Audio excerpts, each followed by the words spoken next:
नमस्कार, सूजस की विशेष रिपोर्ट में आप सभी का स्वागत है। मैं हूं आपके साथ निशा शर्मा और आज की इस खास रिपोर्ट में हम बात करेंगे मुख्यमंत्री श्री भजनलाल शर्मा की जन कल्याणकारी योजनाओं के बारे में, जो किसानों के लिए वरदान साबित हो रही हैं। आइए एक नजर डालते हैं सूजस की इस खास रिपोर्ट पर। प्रधानमंत्री कृषि सिंचाई योजना 2.0 और मुख्यमंत्री जल स्वावलंबन अभियान के तहत भरतपुर जिले में जल संरक्षण और सिंचाई प्रबंधन को लेकर किए जा रहे कार्यों से ग्रामीण क्षेत्रों में जल बचत की परंपरा को मजबूती मिल रही है। इन प्रयासों के परिणाम स्वरूप किसानों को बिना लागत के सिंचाई सुविधा मिल रही है, जिससे उनकी आमदनी में वृद्धि हो रही है। ग्राम पंचायत खदराया पंचायत समिति भुसावर के किसान श्री नथीलाल शर्मा के खेत में निर्मित फार्म पॉन्ड से सिंचाई के लाभ को लेकर अतिरिक्त मुख्य अभियंता भरतपुर वाटरशेड श्री बजरंग सहाय मीणा ने निरीक्षण किया और इसी खास अवसर पर किसान श्री हरि मीणा ने ये बताया कि उनके खेत में करीब 3 लाख रुपए की लागत से बने फार्म पॉन्ड में 1500 क्यूबिक मीटर से अधिक पानी संरक्षित होता है। इस जल स्रोत से वह हर वर्ष मछली पालन और अपनी 8 बीघा भूमि में रबी फसलों की सिंचाई करते हैं। उन्होंने बताया कि फार्म पॉन्ड में प्लास्टिक शीट का उपयोग कर पूरे साल पानी संरक्षित भी रखा जाता है, जिससे पशु पक्षियों को भी पेयजल की सुविधा मिलती है। श्री मीणा ने जानकारी दी कि प्रधानमंत्री कृषि सिंचाई योजना और मुख्यमंत्री जल स्वावलंबन अभियान किसानों के लिए अत्यंत लाभकारी सिद्ध हो रही है। इन योजना के तहत farm pond, recharge, soft tank, तलाई गहरीकरण, पारंपरिक कुओं का रखरखाव, एनीकट और तालाबों की मरम्मत एवं पिंचिंग जैसे कार्य किए जा रहे हैं। उन्होंने कहा कि जल संरक्षण की इन पहलों से गांव में वर्षा जल को संरक्षित करने की क्षमता में बढ़ोतरी हुई है। परिणाम स्वरूप वनस्पति विकास को भी बल मिला है और स्थानीय पर्यावरण संरक्षण में सकारात्मक प्रभाव भी देखने को मिला है। गौरतलब है कि एमजेएसए योजना के तहत गाँव का पानी गाँव में, इसकी अवधारणा को साकार करने के लिए हर गांव में जल स्रोतों का जीर्णोद्धार और संरक्षण किया जा रहा है, जिससे ग्रामीण जीवन और कृषि और पर्यावरण तीनों को लाभ मिल रहा है। इनमें इनका उपयोग मेन है कि आजकल वाटर लेवल इतना नीचे चला गया कि पानी उपलब्ध नहीं हो पा रहा किसान को सिंचाई के लिए। तो बरसाती पानी से ये भर जाता है बरसात के सीजन में, और उससे जब बाद में सर्दी की रबी की जो फसल होती है, सरसों, गेहूँ, चना, जो भी कुछ करते हैं, तो इससे वो अपनी सिंचाई के काम ले सकते हैं इसको। या फिर कोई इस तरह का किसान है, कोई मछली पालन करना चाहे तो इसमें मछली पालन भी वो कर सकता है। और इससे करीब एक फार्म पॉन्ड से 7-8 बीघा जमीन में वो 3 से 4 पानी आराम से दे सकता है, जिससे किसान अपना पालन पोषण परिवार का उससे कर सकता है। ये एक्चुअली क्या है, अभी ये ट्रेंड ये नया आया है इधर, तो कोशिश करें जैसे अब अपन इस गांव की बात करें खदराया की, तो इसमें करीब 12-13 पॉइंट तो खुद चुके आज की तारीख में, और भी 5-7 और खुदने हैं। तो हर गांव में हम कोशिश करें कि किसान एक बार तो इसको समझे, इस योजना का फायदा समझे, जिससे उनको भी ये फायदा मिले।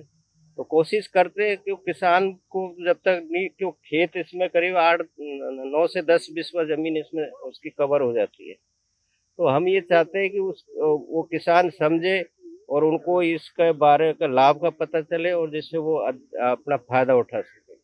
इसके भरने के क्या-क्या साधन है सर? भरने का जो उसका कैचमेंट एरिया, जैसे अब अपन इसी की बात करें तो ये जो इसके यहाँ 6-7 बीघा जमीन है पक्की, तो उसका पानी इकट्ठा होके ये डिप्रेशन साइड में बनाया जाता है बारिश के दौरान। तो उसमें से वो पाइप लगा रखा, उसमें से ये सारा पानी इसमें इकट्ठा हो जाता है बरसात में, और आराम से ये 3-4 बरसात ठीक ठाक हो जाती है, तो उसमें ये आराम से फुल भर जाता है। पंचायत समिति भुसावर की ग्राम पंचायत खदराया के किसान श्री नथीलाल शर्मा ने बताया कि उनके खेत में बनाए गए फार्म पॉन्ड की कुल लागत का केवल 10% ही खर्च उन्हें वहन करना पड़ा, जबकि 90% राशि उन्हें केंद्र और राज्य सरकार की ओर से अनुदान के रूप में प्राप्त हुई।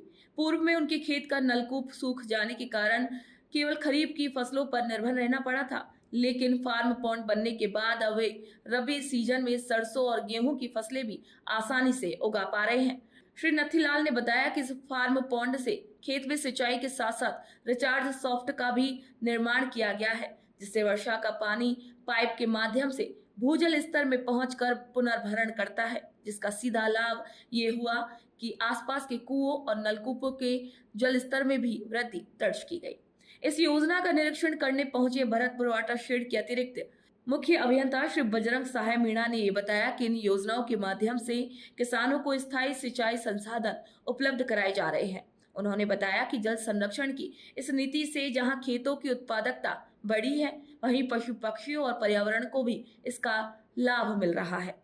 जल स्रोतों के संरक्षण और जीर्णोद्धार के तहत जिले में कुएं, तालाब, एनीकट और रिचार्ज टैंकों का निर्माण किया जा रहा है। इससे गांव का पानी गांव में रोकने की दिशा में महत्वपूर्ण सफलता मिली है। इससे हमारे लिए बहुत फायदा है साहब। इससे जैसे कि अब इस फसल पर भी मान लो बरसात की जैसे कमी आ जाती है, तो इसके लिए क्या हम इसमें पानी भरा रहता है और उस पानी को हम उस खेती के लिए काम में ले लेते हैं। फिर अगली फसल जैसे आती है हमारी, इसमें पानी इकट्ठा हो जाता है और उस फसल के लिए भी हम पानी को काम में ले लेते हैं। और इसमें हमारी कोई लागत नहीं लगी हुई है साहब, सिर्फ 10% मतलब हमने इसमें लागत लगाई हुई है। इसमें मछली पालन भी हो रहा है और पशु भी पानी पीते हैं। बहुत लाभ हो रहे हैं इससे साहब। कोई मतलब ये इससे नुकसान नहीं हुआ, जितना फ़ायदा हुआ है। और सरकार से विनती ये भी करते हैं हम कि बहुत आदमियों की ये इच्छा हो रही है कि हमारे लिए भी ऐसा होना चाहिए। अधिकांशतर आदमियों की ये इच्छा हो रही है।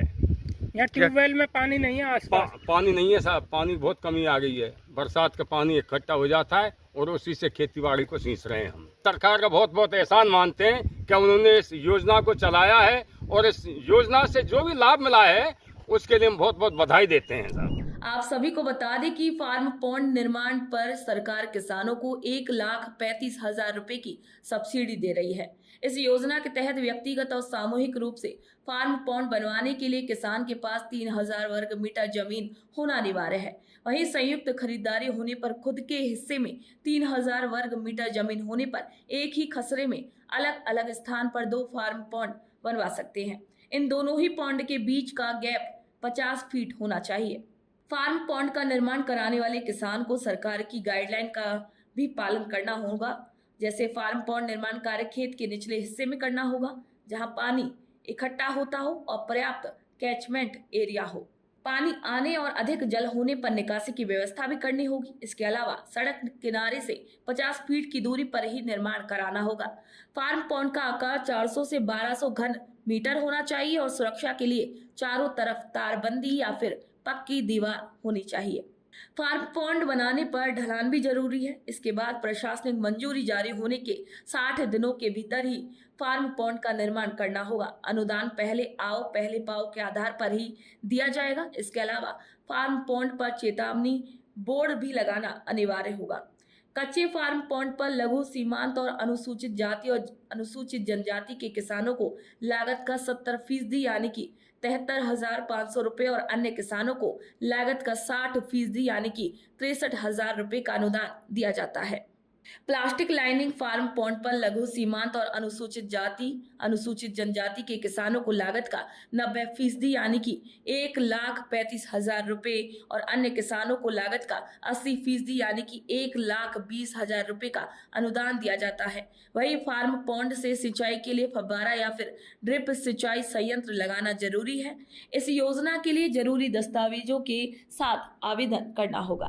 राजस्थान में मुख्यमंत्री श्री भजनलाल शर्मा के नेतृत्व में चल रही सरकार की जन कल्याणकारी योजनाओं से प्रदेश के विभिन्न वर्गों को, विशेषकर किसानों, मजदूरों, महिलाओं और युवाओं को बड़ा लाभ मिल रहा है। आपको बता दें कि मुख्यमंत्री जी की संवेदनशील सोच और जनहित की भावना के चलते प्रदेश में समावेशी विकास की राह प्रशस्त हो रही है। राज्य सरकार का लक्ष्य विकसित एवं अग्रणी राजस्थान को साकार करना है और इसी के लिए सरकार लगातार हर वर्ग को ध्यान में रखते हुए योजनाएं चला रही है। खास तौर पर किसानों के लिए उठाए गए कदमों ने उन्हें आर्थिक रूप से सशक्त बनाने की दिशा में एक मजबूत आधार दिया है। तो सुजस खास रिपोर्ट में फिलहाल इतना ही। फिर आप सभी से मुलाकात होगी नई खबर, नई जानकारी के साथ। तब तक के लिए नमस्कार।